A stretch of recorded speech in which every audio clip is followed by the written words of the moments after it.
তোমার আমি বিবাহ দিতে চাই। আব্বা এত সকাল সকাল বিয়ে করে আমি জীবনটা নষ্ট করতে চাই না। তো বিয়ে করলে জীবন নষ্ট হয়ে যাবে। আর তুমি যে তাল বাহানা শুরু করেছো, তাতে যে আমার ইজ্জত নষ্ট হচ্ছে, সেটা বোঝো? কই রে মা জানু, কলেজে যাবি না? জানু এই মাত্রই গোসলে গেল। ও, আমার আবার দেরি হয়ে যাচ্ছে। ওরে কলেজ যা ঠিক হলো। দুটো পানি পান্তা খেয়ে যান। কোন রাত্রিতে আসবেন? দুপুরবেলা তো না খেয়ে থাকেন। ও অভ্যাসে পরিণত হয়েছে। না খেয়ে থাকলে পরে শুকো ঢেকুর উঠবে, পিত্তি গরম হয়। আমি এখন যাই।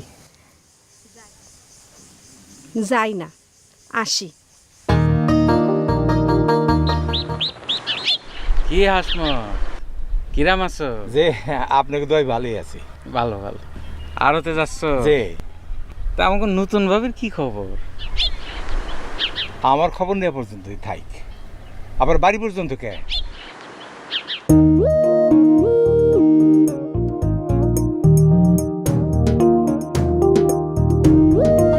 বাদশা,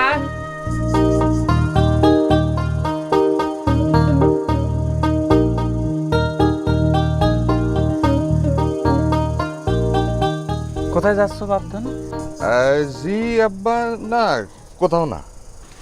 এক হাতে লুঙ্গির কোষা ধরে আরেক হাতে চুলে কিরিচ দিতে দিতে বেরোচ্ছিলে, যেই আমি ডাকলাম অমনি জি আব্বা কোথাও না। ওই একটু আর কি ঘুরতে যাচ্ছিলাম আর কি। গ্রামের ভিতর পাগলা বাতাস বসছে, গাটার একটু শীতল করতে যাচ্ছ, তাই না বাপধন? জি। ছাড়াও সব। তোমার নিয়ে নানা জনের নানা অভিযোগ, নালিশ হয়। আমি বুঝেছি, তোমার সেন্দুর দিয়ে বাঁধতে হবে। স্যান্দুর দিয়ে বানতে হবে কেন? আমি অন্যায়টা কি করেছি? লেখাপড়া তো ঠিক মতো করলে না, সেন্দুরের মানে কি করে বুঝবে? গণ্ডমূর্খ কোথাকার। পরিষ্কার করে শোনো, তোমার আমি বিবাহ দিতে চাই। আব্বা এত সকাল সকাল বিয়ে করে আমি জীবনটা নষ্ট করতে চাই না। তো বিয়ে করলে জীবন নষ্ট হয়ে যাবে। আর তুমি যে তাল বাহানা শুরু করেছো, তাতে যে আমার ইজ্জত নষ্ট হচ্ছে, সেটা বোঝো? আব্বা আমি কি এখন যেতে পারি? কেন, আমি কি তোমার পায়ে দড়ি দিয়ে বাঁধে রাখিছি?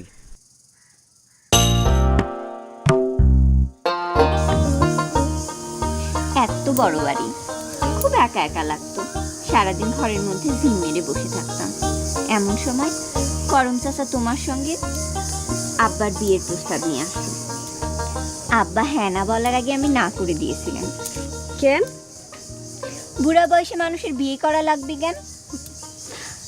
আর তাছাড়া আরো বেশি রাগ হলো যখন শুনলাম পাত্রীর বয়স নাকি আমার বয়সের কাছাকাছি। তালে পরে শেষে রাজি হয়েছিলে কেন? ওই করম চাচার বুঝানির ঠেলায় রাজি হতে হয়েছিল। সত্যি জানো, তোমাকে দয়ার কথা আমি চিরজীবন মনে রাখবো। ভাগ্যিস তুমি সেদিন রাজি হয়েছিলে, আর তোমার বাবা আমারে বিয়ে করে নিয়ে এসেছিল।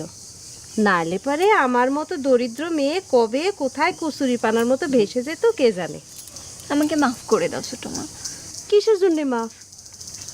না জেনে শুনে সেদিন না করেছিলেন বলে।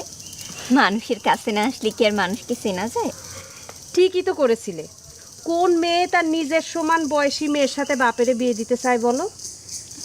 রাজি না হলে তোমার মতো চাঁদের মতো মা পেতাম কেমন করে? হয়েছে, এবার কলেজে যাও। ওই বইটা নিয়ে পটঘাট দেখে সাবধানে যাও।